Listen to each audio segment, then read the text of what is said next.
বসন্তের হাওয়া গায়ে লাগতেই মনটা কিন্তু আবার ঘুরঘুরু হয়ে পড়েছে। আর হাওয়া যেহেতু বলছি, তো হাওয়া বলতে সমুদ্রের পাড়ে বসে হাওয়া খাওয়ার থেকে বেশি হাওয়া বোধহয় আর কোথাও পাওয়া যায় না।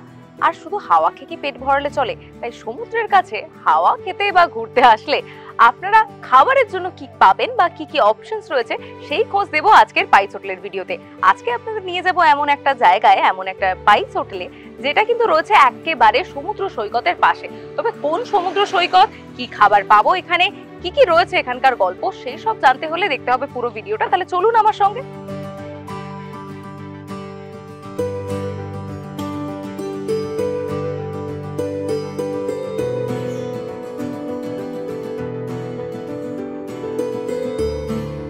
আপনাদের আগেই বলেছিলাম যে ভ্রমণের সাথে ভোজনও কিন্তু জরুরি, তাই আজ আপনাদের খোঁজ দেব সমুদ্র সৈকতের পাশের এমন এক পাইস হোটেলের যেখানে খাওয়ার সস্তা তো হবেই, বাজেট ফ্রেন্ডলি, আর সাথে সুস্বাদু এবং পেট ভরার মতোই। আপনারা দেখতেই পাচ্ছেন যে এত কিছু কিন্তু অলরেডি চলে এসছে আমার কাছে, আরো জিনিসপত্র প্রিপারেশন চলছে।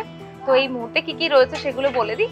আমার কাছে রয়েছে ভাত, ছোট ছোট আলু ভাজা রয়েছে বাদাম দিয়ে, এখানে রয়েছে বাঁধাকপির একটা তরকারি, পালং শাকের একটা চচ্চড়ি রয়েছে, ডাল রয়েছে, সাথে এখানে রুই মাছের ঝোল রয়েছে, এখানে তেলাপিয়ার ঝাল রয়েছে, আর সাথে রয়েছে চিকেন।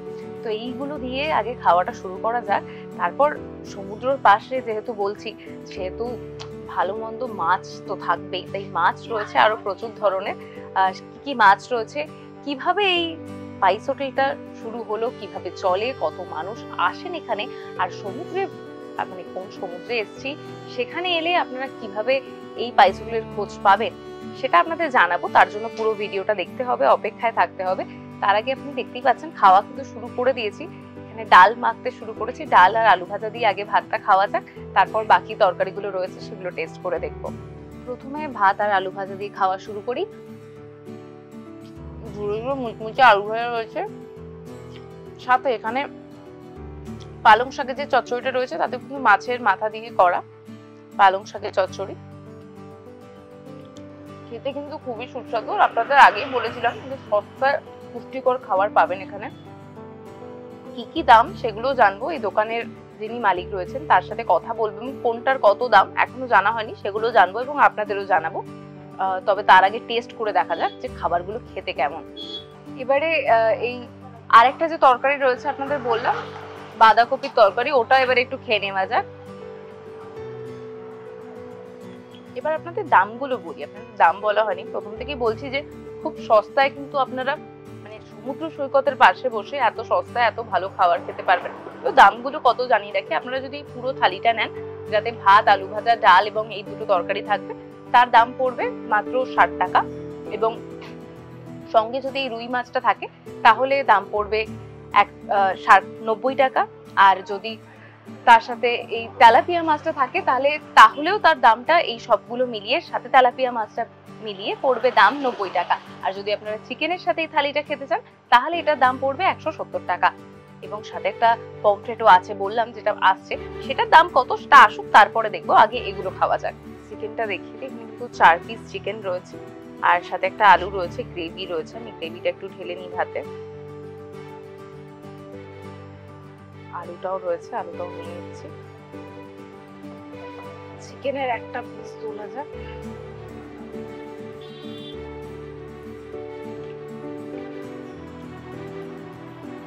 চিকেনটাও বেশ ভালো খেতে, তবে হ্যাঁ এখানকার সব তরকারি একটু ঝাল, তো আপনারা যারা ঝাল একটু কম খান আমার মতন, তারা কিন্তু আপনারা আগে থেকে বলে দিতে পারেন যাতে ঝাল ওনারা একটু কম দেয়। বাদ বাকি টেস্ট খুব ভালো। আর ও হ্যাঁ, আপনাদের বলা হয়নি, আপনাদের এতক্ষণ ধরে বলছিলাম যে আরো একটা জিনিস আসছে, তো সেটা হচ্ছে এই পমফ্রেট। এই পমফ্রেট এসে গেছে, এটার দাম কিন্তু, এই পমফ্রেটের ফ্রাই আপনারা একটু দেখিয়ে দিই সাইজটা। এই পমফ্রেটের ফ্রাইটা রয়েছে, এটার দাম এখানে 250 টাকা। তো আমরা ওটাও খাবো, তার আগে চিকেনটা দিয়ে ভাতটা শেষ করা যাক। যতক্ষণ আমি খাচ্ছি ততক্ষণ খেতে খেতে একবার শুনে নেওয়া যাক এই দোকানের গল্পটাও। আচ্ছা, আপনাদের এখানে কি কি পাওয়া যায়? এখানে সকালে ওই মুড়ি ঘুগনি হয়, লুচি তরকারি হয়, ডিম টোস্ট, বাটার টোস্ট, চা, কফি, এগুলো সকালে হয়। আর দুপুরের আইটেমে কি? দুপুরে মাছ ভাত থাকে, পমপ্লেট থাকে, চিকেন থাকে, ভোলা থাকে, সব রকম মাছ থাকে, কাঁকড়া, চিংড়ি। আর সিজনের সময় এখন তো অল্প সিজন, ওই নেই সেরকম কম সম আছে, তো এমনি অর্ডার দিলেও রান্না করে দিই, মটন, চিকেন যে যা বললে অর্ডার দিলে রান্না করে দিই। আর সন্ধ্যেও খোলা থাকে দোকান? সন্ধ্যে টুরিস্টরা থাকলে খোলা থাকে, অনেক সময় অনেকে রুটি, চিকেন এগুলো অর্ডার দেয়, রান্না করে দিই। তাহলে দুপুরের জন্যই চল। হ্যাঁ হ্যাঁ। আমার খাওয়া এখনো দেখতেই পাচ্ছেন যে শেষ হয়নি, এখনো প্রচুর খাবার রয়েছে, এগুলো সব খেতে হবে। তবে আপনারা এতক্ষণ নিশ্চয়ই দোকানের গল্পটা শুনেই নিলেন। এবার আমার পালা এই মাছটা খেয়ে দেখানো, কারণ এই পমফ্রেট মাছটা রয়েছে, আপনাদের আগেই বলেছিলাম, এটা সাইজটা দেখে নিন, এটা কিন্তু একদম সুন্দর করে ফ্রাই করে দিয়েছেন ওনারা। এবার এটা খেয়ে দেখবো যে এটা কেমন খেতে। একদম গরম, আমাদের সামনে এক্ষুনি ফ্রাই করে দিলেন ওনারা, দেখতেই পাচ্ছেন ভেতরটা পুরো ফ্রেশ। আর সাথে কিন্তু স্যালাড আগেই ছিল, তার সাথে এটাকেও একদম স্যালাড দিয়ে সুন্দর করে সাজিয়ে দিয়েছেন। তো এটার সাথে ভাত আরো বাকি তরকারিগুলো রয়েছে, সব খেতে থাকি, তারপর আপনাদের সাথে আবার দেখা হচ্ছে।